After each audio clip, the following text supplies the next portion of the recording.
बिस्मिल्लाहिर्रहमानिर्रहीम। अस्सलाम वालेकुम। किचन विद कुलसुम में मैं हूं कुलसुम और आज मैं लेकर आई हूं बहुत ही मज़ेदार सी मूंग की दाल की रेसिपी।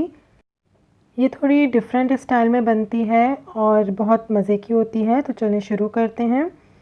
सबसे पहले मैंने लिया है यहाँ पे मूंग की दाल। 1 कप ये मूंग की दाल है। इसको मैंने 20 मिनट के लिए भिगो दिया था। 2 टेबलस्पून मेरे पास टमाटर हैं जिनको मैंने हल्का सा कुचल लिया है। इनको मैंने पेस्ट नहीं बनाया है और चॉप भी नहीं किया है, बल्कि हल्का सा इनको कुचल दिया है। 1 टीस्पून लहसुन का पेस्ट लिया है मैंने। 1 टीस्पून लहसुन का पेस्ट लिया है। 3 लौंगे लिए हैं मैंने। 4 से 5 काली मिर्चें हैं। 1/4 टीस्पून हल्दी पाउडर है। 1 टीस्पून लाल मिर्च पाउडर है। 1 टीस्पून नमक है। 1 टीस्पून ज़ीरा लिया है। 1 काली इलायची ली है और 2 हरी मिर्ची ली हैं। सबसे पहले एक पतीली में मैं 1/4 कप ऑयल ले रही हूँ और जब ऑयल गर्म हो जाएगा तो मैं इसमें डाल दूँगी लहसुन का पेस्ट 1 टीस्पून। इसको 30 सेकंड के लिए सौते करूँगी लहसुन को, ताकि इसकी स्मेल और कच्चापन दूर हो जाए। और अब इसके अंदर मैं शामिल कर दूँगी टमाटर जो मैंने कुचल लिए थे।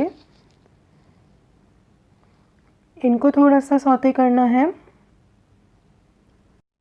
तो टमाटर को भी मैं 30 सेकंड या 40 सेकंड के लिए सौते करने के बाद इसके अंदर सारे मसाले शामिल कर दूंगी, जैसे नमक, लाल मिर्च, हल्दी, ज़ीरा, बड़ी इलायची, लौंगे, काली मिर्चें, ये सब मैंने इसके अंदर शामिल कर दिया है। हरी मिर्चें हम इसको बाद में डालेंगे।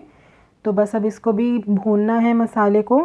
थोड़ा सा मैं डालूँगी पानी इसके अंदर और इसको भून लूँगी अच्छे तरीके से, ताकि टमाटर जो हैं वो बिल्कुल घुल जाएं, सॉफ्ट हो जाएं बिल्कुल और अच्छे से पक जाएं। तो देखिए मसाला भुन गया है, ऑयल भी ऊपर आ गया है। तो अब इसके अंदर मैं शामिल कर दूंगी दाल मूंग की, जिसको मैंने 20 से 25 मिनट के लिए भिगो दिया था अच्छी तरह धोकर।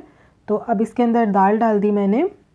इसको भी थोड़ा सा मिक्स करूँगी ताकि मसाला और दाल अच्छी तरीके से मिक्स हो जाएं आपस में।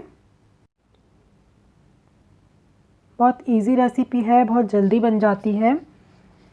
तो अब इसके अंदर मैं पानी डालूँगी। आधा कप पानी डाल रही हूँ मैं। आप अपने हिसाब से भी डाल सकते हैं पानी। बहुत ज़्यादा पानी नहीं डलेगा क्योंकि दाल ऑलरेडी हमारी भीगी हुई है, तो इसलिए जल्दी ही बन जाएगी। नमक भी टेस्ट कर लें इसका। अब अगर कम लगे तो इसमें आप डाल सकते हैं, एडजस्ट कर सकते हैं।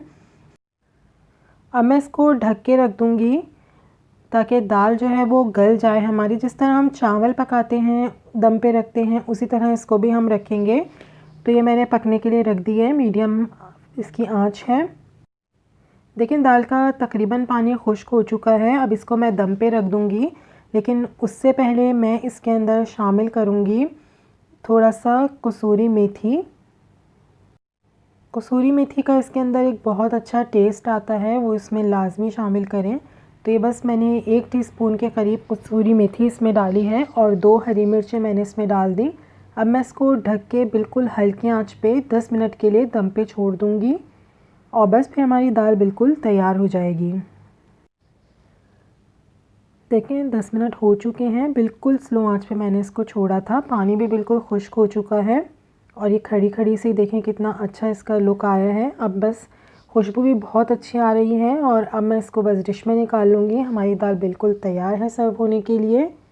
और इसको प्याज टमाटर की सलाद के साथ, अचार के साथ सर्व करें तो ये बहुत ही मज़े की लगती है। गरम गरम खाएं। रेसिपी पसंद आई हो तो लाइक करें, शेयर करें और मेरे चैनल को ज़रूर सब्सक्राइब करें। साथ में बेल आइकन ज़रूर प्रेस करें ताकि आपको मेरी नई आने वाली वीडियोस के नोटिफिकेशंस मिलते रहें। तो ये दाल मैंने डिश में निकाल ली है। प्याज, हरी मिर्च और टमाटर से मैंने थोड़ा सा इसको गार्निश कर दिया है और बहुत अच्छी इसकी खुशबू आ रही है। तो ज़रूर ट्राई करें।